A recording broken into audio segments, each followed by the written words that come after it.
the development was on the basis of that. It was first of all the international organization was created for technical purpose only. That means the international traffic telegraphic union was there, postal union was there, and after that it moves to an good, we can say, civil or social political rights thing. They come into picture after that particular development. So we have covered that much of part, and I will share the PPT today because sorry I have not shared that PPT last of the last week. So we will I will share that particular thing. Now we're moving forward that the three important parts of League of Nations were at the time, which is at present also, that the first important part of the League of Nations, which we have discussed, that it was created after uh, the end of First World War, and by the Treaty of Versailles of 1990, this particular League of Nations was created. So on that basis, we are able to understand that League of Nations was, whether United Nations or League of Nations was created only by ending some important war, and that was related to that World War One was there, and after the World War Two, the United Nations was created. So first of all, we will look into that the three important organ of that particular League of Nations. The first is the Assembly. The Assembly was represented by all the members of the League. According to Article 3, each member of the League could send three representatives to the Assembly, but they had only one vote. The assembly met at least once a year and more frequently if required. That means the one of the important the organ of League of Nations was the assembly, where the each representative can send three persons as their permanent representative, and that particular the country have only one vote for that. That means even though there are three representatives, the votes are only limited to one vote per country. So that was the composition as per the Article 3 of that League of Nations Charter. Some were exclusively reserved for the assembly, others were reserved for the council, and some required the cooperation of two organs. So there are the functions of the assembly were limited. That means it was limited to that some were exclusively reserved for the assembly. That means some functions were for assembly only, and others were reserved for the council, and some required the cooperation of these two organs. That means the functions were distributed accordingly. That some functions were only for the assembly, and the some functions were only for the council, the other body, and there are some combined function of the League of Nations was also there. So this was the structure of the League of Nations. The another organ was the council was the executive organ of the league. The council consists of permanent member and 11 non-permanent member. That means what is the present scenario? The same as of Security Council. They have not given the name at the time Security Council, and in United Nations they have given the Security Council name. So the council have five. There are whoever the power greatest power at the time. They were the permanent members, and the 11 non-permanent members were there in this particular council. And there was secretariat also, which was headed by Secretary General, appointed by the council with the approval of the majority of the assembly. It works to assist all organs of the league by providing services of different kinds. That is the present scenario also, that is related to that league. Basically what the secretariat was doing the work related to that. It will help other organ in maintaining the records, maintaining the staffs, other rules related to that, and it was basically working as a coordinator between two these organ, assembly and the council. So this was the structure of that time of the League of Nations. And now when this structure was well defined, everything was there. Now, what was the reason for the collapse of the League of Nations? That an evolution of 20 years, record of the League of Nations leads one to classify first decade 1920 to 1930 as the successful years, and second decade 1930 to 1940 as the unsuccessful year. That means when you look into the history of League of Nations, you will find that the first 10 years were very beneficial for the whole world. The League of Nations was working perfectly. But after 1930 to 1940, which was during the wars of this Second World War, that particular one decade was an we can say unsuccessful part of the League of Nations, and that was one of the reasons to the that failure of the League of Nations. League did not forbid war completely. That means one of the reason was that in the League they have not forbidden or basically not ended, or they have not written that something that they will have a universal peace and security. They have not forbidden war. There are no provision regarding that in the League of Nations Charter. America did not join the league even after starting the whole process. This was the nature of America. American never go into that during the development of International Trade Organization also. That was after that become GATE, and after that WTO. They have not joined the at the time they have not joined the GATE also. So that this is the nature, and they have started whole process, and in the League of Nations also they have not joined. So whenever one of the founding member who is very much supporting the League of Nations during the creation, but at the it was created, the America has not been part of that League of Nations. That was one of the failure. That who this is one of the failure of the League of Nations. The another is powers for the enforcement of decision was not centralized. That means there was no enforcement procedure were there, and it was not given that, for example, in UN Charter it is given that Security Council has power to enforce uh, the decisions, but in the this particular League of Nations it was not there. Function of the Assembly and Council were not clearly demarcated. There was a conflict of functions also. That means functions were not well defined, and sometimes it was in conflicting nature. So it was one of the reasons for that particular that the failure of League of Nations. Members were not bound by the decision of the council. Whoever is becoming part of the League of Nations, they are not bounded by the whatever decision the council take. So this was one of the loophole of the League of Nations also, and due to this reason, no many countries had become part of League of Nations, but they are not following the whatever decisions the council are making at the time. There was no provision which can stop the withdrawal of nation from League of Nations. That means it is here in also in United Nations also, but there was no procedure for that. That withdrawal was there. So many countries were becoming member of League of Nations, and after a few years they withdraw from League of Nations. So that was also one of the we can say weakness of the League of Nations. No provision in relation to stop aggression of nation against another. That means there was no provision in that whenever one state, because in that reasons were not there. Right now also the aggression is there, but now the aggression is basically in the that is self defense is there. But at that time there was no proper definition where there nothing was defined. So aggression was basically not the reason for aggression were not there. You can have attack on any country at that time. League of Nations has not defined aggression in any way or provision of aggression in any way.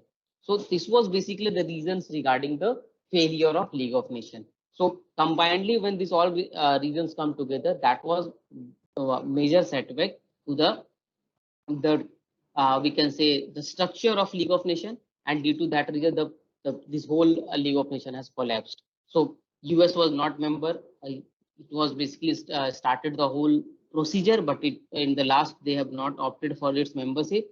And there are other major reasons, because there was a internal war was going on between these countries. Many countries had attacked different countries because the no provision of aggression was well defined. No punishment or sanctions were given in that particular League of Nations. So that was the whole reason that why the League of Nations was a failure. In the first 10 years, that was League of Nations was successful in avoiding war, but after 1930 to 40, it is again restarted the we can say the a period of war between different nations, and it finally developed a platform for the Second World War. That was from 1932 39 to 45. The Second World War was basically was there. So that was we can say one of the major reasons for the failure of League of Nations. So this is one of an example. This was basically it was related to that subjects of international law or of international relation, is that any structure, any League of Nations or any international organization is will be successful if that particular structure is well defined and if rules and regulations are well defined, because major conflict comes from that particular rules and regulations, which we basically resolved in UN Charter. We have the UN Charter, that rules and regulations are well defined. There is no major changes in that particular as there is no amendment because the procedure is difficult, as we have discussed in the codification also, that in international law the codification or the amendment procedure is a different level. So in that way we can say that due to that mistakes we are able to resolve the conflict between Security Council and General Assembly is less. The conflict between Secretariat and other councils are also less. So due to that reason we have a split from 1945 till now. We have the particular that United Nations is working fine. In a way, we can say that not whatever the majority want to achieve, it is unable to, because most of the in some areas in the world there are some conflicts are going on, and that is still there. But at least majorly we can say that they have successfully completed this total 60 or 70 years they have completed. So this is we can say about international organization. Now we move forward to a topic that is kinds of, which way I have discussed in a way, in that way, that kinds of international organization. Now how we can define kinds of international organization? That the kinds, that means international organization can be of different type. That means on the basis of, there can be general work, there can be specified work, there can be limited membership there. So on a way we can say there can be regional and classifications also. So on a way we can define that these are kinds of different international organization. So first of kind is general membership and general purpose. So general membership, that means every country can become by way of that particular procedure, by application, they can become member of this particular international organization, and their purposes are very general in nature. That means everything there they basically include. So what the perfect example is the United Nations. That means United Nations or the earlier the League of Nations are perfect examples. Such organizations are global in nature and open to all states. So because that is general membership is there, and the general purpose is also there. So on a way we can say that this is an example of that general kinds. In kinds, this is general, purpose is also general, and membership is also general. That means any state can become member of this international organization, and this international organization have everything they have included in their purpose. That means whether it is health, whether it is development, whether it is other things related to that. So this is basically we can say I have our idea about the general membership and general purpose. Now another is general membership but limited purpose. That means some organization which have every state can become member, but it is limited to.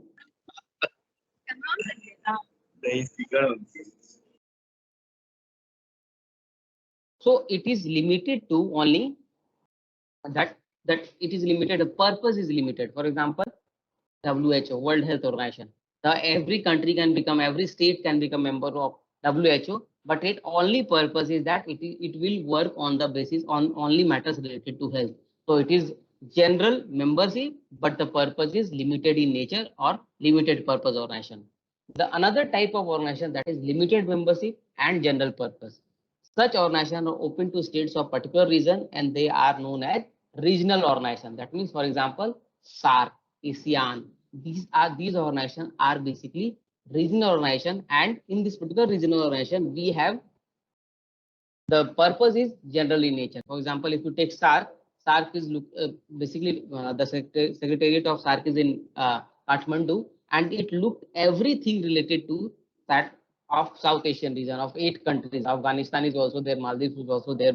So these Bhutan is also there. So we basically discuss each and everything related to every purpose we have discussed. We have the security purpose, we have related to health also, we have the very trade, SAFTA is there for trade also. So we also, the purpose is general, but only SAARC region country, South Asian region country can become member of this. So this is basically what we say as the regional organization, and this is limited membership, but the purpose is general in nature. So this is third type of the particular membership kinds. And the fourth is limited membership and limited purpose only. That means in a way we can say that this particular organization has limited membership also. That means only few states can become member of this particular organization, and they have the limited purpose also. That means they only discuss something which is in limited nature. That means it can be related to trade, it can be related to health, it can be related, but because the membership is limited. For example, uh, now South Asian region, the SAARC started. SAARC has the South Asian countries started a new organization which only looked into sources of, for example, health as an important topic, or something related to investment as an important topic. So that will become limited membership and limited purpose only. So this is the good example is NATO, North Atlantic Treaty Organization. It is related to only security purpose, military purpose. They use basically this organization have these. If there is any problem in this membership organization, they basically support that particular organization in achieving that security. So right now NATO is they are working together with US also. So that is related to we can say this is limited membership also and limited purpose also. So this is we can have the example related to kinds of. The kinds are easy to understand because in kinds we generally talk about something which is general and which is limited in nature. So by general we are saying sometimes we say general, for example, for a state, that means every state can become member of that. And when I am saying limited, that means only few state can become member of that. And in when we talk about purpose, when I'm saying general purpose, that means every topic can be included in that particular purpose. For example, health, investment, anything. And if we want to look into the limited scope, then we will move into that particular scope is limited in nature. For example, the trade. For example, for when we talk about trade, we have only one thing in mind, that is the WTO. So this is basically an example related to that limited purpose and general membership. So are you able to understand the kind? Yes, sir. Yes, sir. ठीक है, तो आप आगे बढ़ सकते हैं. Yes, sir. Yes.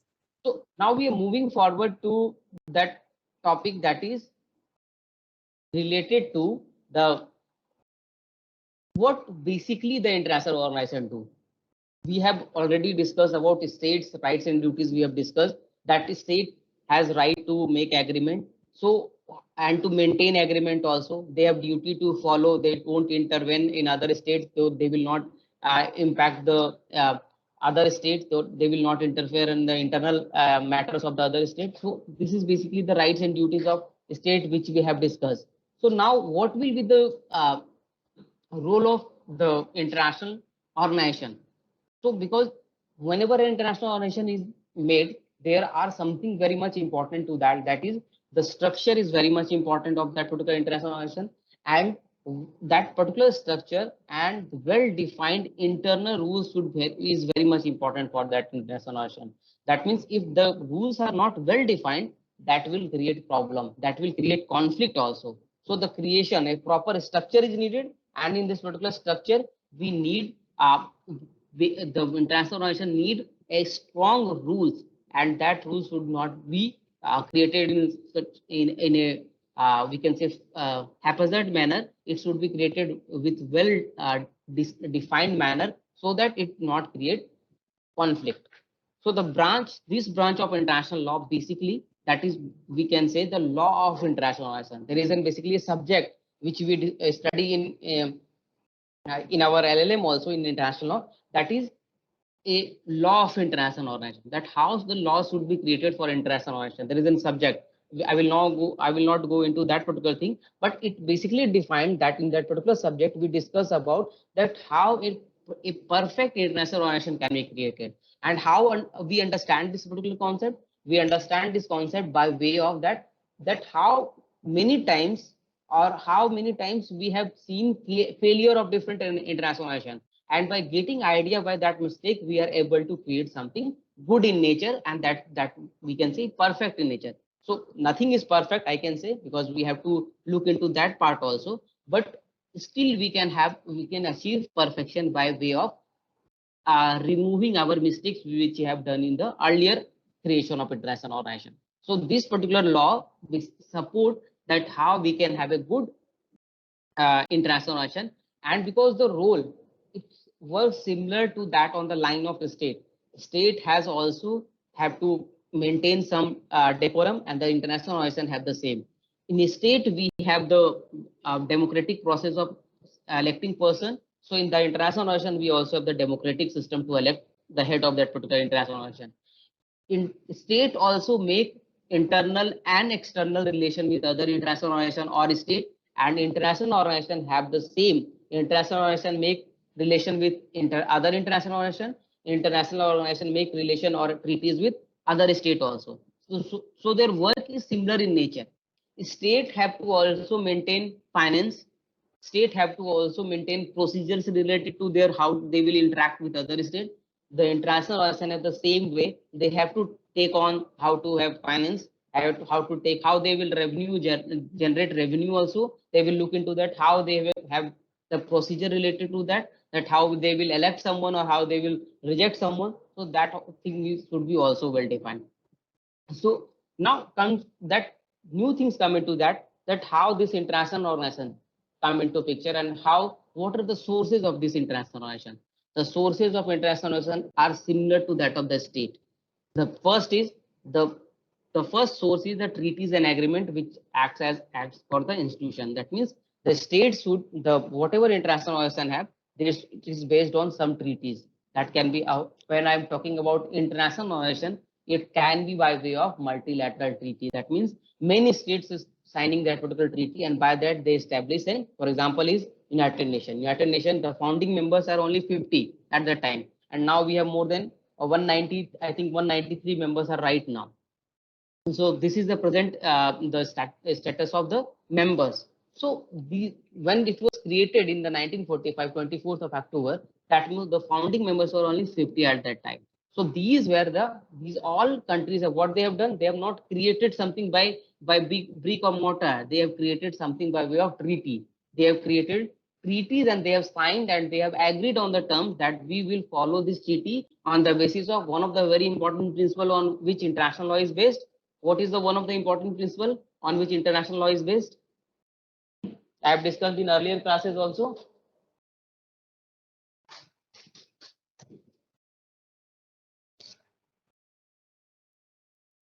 Sir, can you please repeat? What is the important principle on which the international law is based? I have discussed in other classes also, in the first class.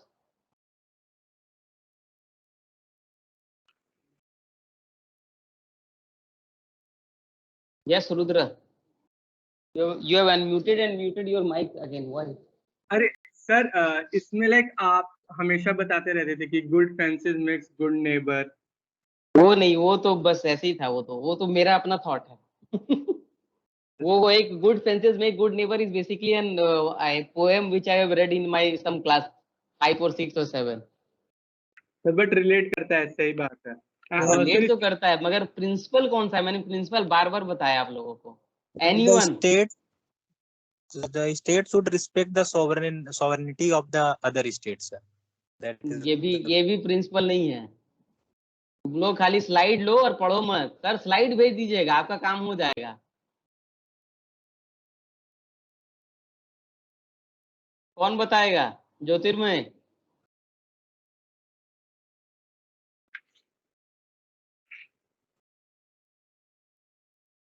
कौन कौन slide पढ़ा है पहले ये बताओ. जो slide लिए हो कौन कौन उसको देखा है एक बार भी? सर देखे तो हम बहुत बार देखे हैं सर, जब लेक्चर होता है तब पूछते हैं. हाँ यस सर देखे हैं सर. ऐसा नहीं है सर देखे नहीं है. असल में सर वो आपने एक लैटिन फ्रेज बताया था, बट वो लैटिन फ्रेज अभी फिलहाल एग्जैक्टली दिमाग में नहीं आ रहा है, इसलिए सर्वेंडा. हाँ सही पकड़े हैं आप, सही बात है. पैक्टा सेट सर्वेंडा, that agreements to be kept. Agreement से सबसे बेस है इंटरनेशनल लॉ का. कोई भी पूछेगा आपसे कि बेस क्या है, तो बेसिक प्रिंसिपल यही है कि और कुछ नहीं है. क्योंकि भाई जितना क्रिटिसिज्म ऑलरेडी स्कॉलर्स डन कर, जितने भी जूरिस्प्रूडेंस के स्कॉलर हैं, they have already done their work. They have already criticized international law till they have basically tried to kill international law at that time. But what happened due to this only the faith that is pacta servanda agreements to be kept, due to that reason the international law is still surviving, and we follow this day-to-day manner. Every individual is following that, because we have I am teaching you because I have kept my promise with Galgotia University and they are paying me for that, so I am teaching you. So this is basically an agreement which I have to keep, and in the international also this is one of the base principles. Good neighbors make good fences make good neighbors is also okay. And whatever Ajay is saying, sovereignty is also very much important, that you respect your sovereignty. As per the UN Charter, it is also there that you will not interfere in the internal affairs of any country. So that is also right. But the basic principle is that pacta sed servanda, that whatever. So whenever look into the sources of international organization, you will find that the treaties and agreements, on that basis the international organization has created. When United Nations was created, or when League of Nations was created, by Treaty of Versailles, or by this particular that United Nations was created. So the founding the countries or states have basically signed something. They have not written something on a stone that this will be like till it will be survived to like uh, till end of this world. But they have written something on a piece of paper, and they have signed on that, and by that they have said that we will keep this promise, that agreement should be kept and pacta sunt servanda. So on that basis we are able to create an international organization that can protect the whole humanity. In a way we can say, in a satirical manner we can also say that in a satire, that they will protect, that whatever they will doing, they will do. That is not right now our concern. So it is the treaties and agreements on which the particular international organization is created. After that, the other sources are other treaties. Now what are other treaties? Because we have already created our international organization, why there is need of other treaties? The other treaties basically help. We have the other law. For example, we have IPC. Then why need we read CRPC? Why we have the evidence? So in a way we can say, if there is a international organization is created by way of a multilateral treaty, we need other sources also, and the other sources we find in the other treaties. And what are other treaties? Other treaties are, for example, if we need interpretation of that treaty, where we will go? We will go to VCLT, Vienna Convention of Law of the Treaties of 1969. In this particular treaty, they have tried to interpret different treaties, how we should interpret treaty. So other sources will come into that. So treaties and agreements of the institution is first source, other treaties are second source, and the third will be international custom. That means by way of international custom also, it also reflect as a source of international law. So it will also come into picture. Now, what is other important thing? Other important thing is rules and procedure, regulation and staff rules. That means without these rules, that particular international organization will not function, because it is not in the state. There is no individual person is working in that. It is represented by some person who are basically, those person are basically changing in a phase manner, or by a time frame, or a term is there. So we need rules and regulation. For staffs also, we need rules and regulation for financial matters also. So everything should be well defined. So it is also a source of the international institution, that it is required that whenever you will create an international organization, if you want that international organization to survive, so you need a perfect rules regarding that, a perfect procedure regarding that, and it should be by way of, it should not be biased, it should not unfollow natural law, it should follow natural law basically. And after that, the fifth source of that international organization is the certain resolution of international organization. That means international organization has capability to have resolutions also. As we take the General Assembly resolutions are also there, Security Council resolutions are also there. So they also become sometimes, for example, some new thing come into picture, and on that particular thing there is no law for that international organization. So at that time, these resolutions come into support. These resolutions support the international organization to be stable and to basically to remove conflict or to avoid conflict. So on this particular, these five sources are important for international organization. That these five sources are very much important by way this international. These are basically, because we are right now dealing about not only international organization, that is for only United Nations, WTO, WHO. I am right now talking about laws of international organization. That means laws which are very much important whenever you are going to create an international organization, whether it is limited purpose, whether it is general purpose, whether it is for general uh, membership, or whether it is for limited membership.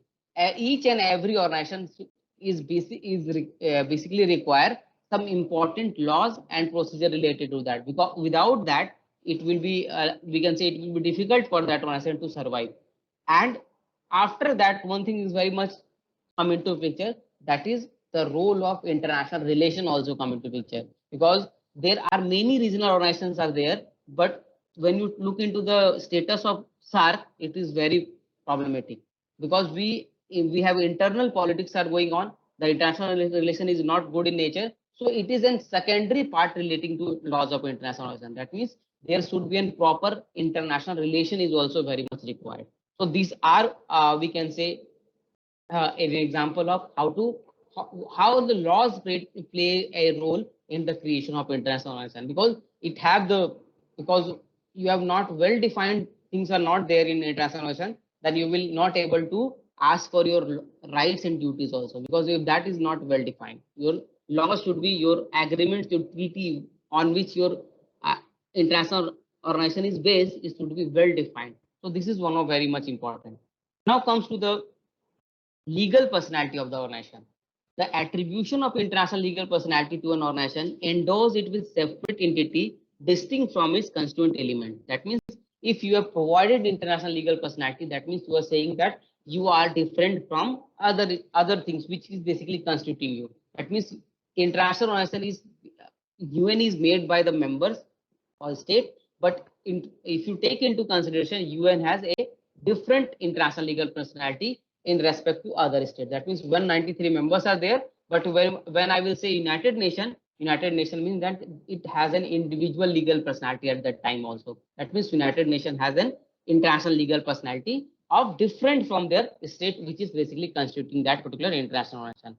International organization possesses any legal personality could have been answered expressly had an international community been regulated through a constitution. That means particular whatever things are basically governed in an international organization is by way of that particular treaty on which that particular international organization is established. So a well-defined treaty, a well-defined multilateral treaty which is signed by different nation is basically an work as a constitution for that international organization. That means it defined each and everything related to that particular, because the perfect definition of constitution is that is a document which basically guides you through the structure and the functions of that particular organ. So it is a, we can say, a definition of constitution. So that is, if you have the international organization is there, you should have a perfect, it can be UN charter, you can give the name that as an UN charter, or you can give that UN charter the name of constitution also. So this is the legal personality of the this particular international organization. Now another thing come into case in this particular topic, that how sometimes what happen, some treaties write that in their own charter or in their own document that according to this article we are international legal personality, but there are some situations where that is not done. So there is a famous case which I have discussed in the, I think in the last class also. So in the last few classes I have discussed the reparation case. The reparation case is basically what is the reparation case? That reparation case is relating to that when, because you know that UN send their peacekeepers to different parts of the globe where there isn't some conflict. So in the Palestine they have sent some army there, and those were basically governed by a reporter that was from France, in French origin, and that reporter was killed by PLA, Palestine Liberation Army. That particular reporter was killed. Now the question comes, who will compensate that particular person? So United Nations has asked the advisory opinion of ICJ. That advisory opinion by the Article 96, they have asked the advisory opinion, and in this particular advisory opinion, the International Court of Justice has said that United Nations is an international personality, and if that particular international personality is there, so on that basis they can ask for claims against the Palestine, because they were basically there working there, so they will ask the compensation from that particular state, and they have asked the compensation from there. So they have rights and duties. The ICJ has said that you have rights and duties, so you are an international legal personality, so according to that you can ask for compensation also. So this particular case is very much important in defining the international legal personality of any international organization. So reparation case is very much important, because in this advisory opinion the court has suggested that when you have rights and duties, and so if there is any breach of right, so you can claim that right. So here the claiming of right is in case of the on the basis of that particular compensation. So in the reparation of injury suffered in the service of United Nations, commonly known as the reparation case, the International Court of Justice was asked for an advisory opinion on the capacity of United Nations as an organization to bring an international claim in respect of injury to its person. Accordingly, the court come to the conclusion that organization is an international person, it is subject of international law and capable of possessing international rights and duties, and that it has capacity to maintain its rights by bringing international claim. That means it has international rights and claim duties are there. So if your rights are breached by some state, you can claim compensation from that state. So in this particular case, advisory opinion was basically given by the International Court of Justice, and on that basis, it proved that any international organization, if they have rights and duties, and if rights and duties are breached by some state while they are doing their work, so in that basis they can ask for compensation also. So UN has the right to ask for compensation. So there are other institutions which I have already said earlier also, that there are many institutions which write that they are international legal personality in their own document also. So one of the example is Article 51 of the 15 clause 1 of the Food and Agriculture Organization. Agreement provides that the organization shall have capacity of a legal person to perform any legal act appropriate to its purpose, which is not beyond the power granted to it by this constitution. That means if you look into the Food and Agriculture Organization, Article 15(1), Clause 1, you will find that in this particular document, they have written that FAO is an international personality, and it is an international personality till it is doing work or functions related to whatever it is written in their own treaty. So if that particular treaty, it has written that they will work on food and agriculture, and if they are going beyond that work, so it will not be applicable. That legal personality will not be there. But if you are doing whatever is written in this particular document, so on that basis, they are legal personality. So they have in their own internal document, or we can say their own constituent document, or we can say in other way, the constitution of that particular FAO, they have written that they are international legal personality. That there is no need to go for any court for asking that whether we are legal personality or not, which was not there in United Nations Charter. But in this particular FAO, they have already written that we are an international legal personality.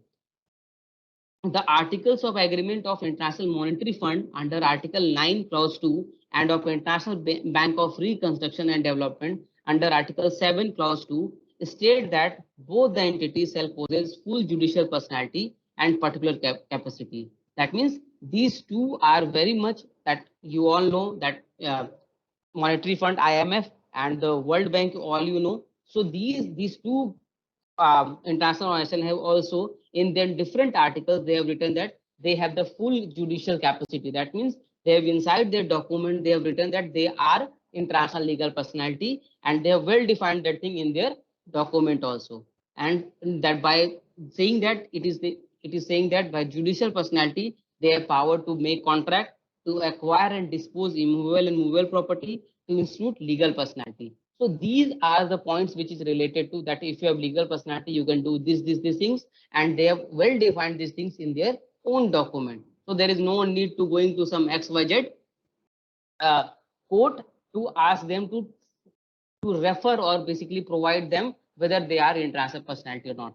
They are now they in their own document on the, or we can say the constitution of their own document constitution, they have written that they are legal personality, and on that basis they can easily say that they have rights and duties, and if there is breach of their right, they can claim that right also. So this is all the example related to the we can say the powers which are given to the by way of international legal personality. That if your legal personality, and if by way that international organization have legal personality, so they can ask for claims if there is any breach of rights. So sometimes if that is not well defined, as the case of reparation, so they have to have an advisory opinion by ICJ, and in the other document they have already put while defining that document, because this is an example of how should a document should be a perfect document. There is no need to going to XYZ court to define that whether you are an international legal personality or not. You itself, you have put that particular thing, and all states are basically become member by ratifying the treaty. So they are supporting that view also, that you are international legal personality. So now, what are the functions of this particular international organization? The first function is the treaty making power. That means if you are international organization, you have the treaty making power. Just like state is also in a subject of international law. So international organization is also in subject of international law. So they have the power to make treaty. Treaty, you all know that this by this power they can have treaty with different international organization as well as with different states also. That means by UN has different treaties with different states, or their subsidiary organs have also different treaties with different states. So this is an example of that how this proper treaty making power supports any international organization. Treaty making power of international organization depend upon the constitution of different organization. Article 104 of the Charter of UN obligates each member of United Nations to accord to the organization within its territory such legal capacity as may be necessary for the exercise of its function. That means it depends on the constitution of that particular international organization, that whether they have written something in relation to treaty making powers or not. For example, if you look into Article 104 of the basically the charter basically defined that in this particular you have the right to have a different agreements, and that particular power is given to the state, that legal capacity given to the international organization to have power to make agreements with other states. That means UN Charter provides that if the UN wants to have an individual agreements with other states, they can also do that. So UN Charter specifically authorized organization to conclude agreements with member states, provision of military contingents, Article 43, with specialized agency bringing them into relationship with United Nations, Article 63. So on that basis, they have individual agreements with on the basis of different. For example, they can have agreements related to health. They can have agreements related to military purpose. They have an agreements related to other important aspects of whatever aspect they are working on by way of United Nations. So they can do that agreements also. Privileges and immunity. That means one of the important privileges of international organization is that they can have offices in different countries. They have the immunities which is given to some international organization which is recognized by the state. So immunities is also provided. That international organization require certain minimum freedom in order to perform their function smoothly and effectively, and legal security for their assets, headquarters, and other establishment for their personal representative of member state accredited to the organization. That means if some international organization is working in India, for example, UNDP is there, UNEP is there, another WHO is there, UNESCO is there, UNICEF is there. So these particular states have the Indian state government, the government will provide them immunities also and privileges also. Somewhere they will given privileges to work, and somewhere they will given immunities to work also. For immunities, that means if they are doing something for the benefit of India, so these immunities can be a different way. For example, which we provide to the embassies and to other field. So we provide them immunities that whatever they are working, so we will provide the safety security to them, and we will also provide some immunities which is related to, it can be related to like tax also. For example, if they are working in some United Nations organization, so they will be not taxed. That is a one thing related to that. So other important, that means tax-free salaries will be there. They have the one own their work condition will be there. They will not be governed by the labor laws if they are not misusing that in an extreme way. So these were the basically immunities they provide to the international organization or the people who are working in that international organization. So these are privileges and immunity which you find that capacity to make international claims. That means if you are an international organization, you have the capacity that if your rights were breached by, for example, government, even the state is doing something which is against the principle of that particular organization, if doing something which basically damage the image of that international organization, or they are basically compelling those international organizations to work in illegal way. So on that way, they can ask for claims because their rights are basically are breached by the state. So the international claim, they can have capacity to make international claims. So these are very much important in relation to an international organization. If it is working, it needs the first of all, it has the, because first step is that they can make treaty with other state. When they have made treaty with other state, now they will move to that state. Now they have started working there, so they will need immunities, they will need proper safety, and this is one thing. And after that, if they are not provided and there is breach of that safety, or there is breach of their rights, now they can claim compensation also. So this is very much important for the we can say the functions related to international organization. Now there are functional protections also. So some international organizations have legal capacity to perform certain function in the territory of each contracting party.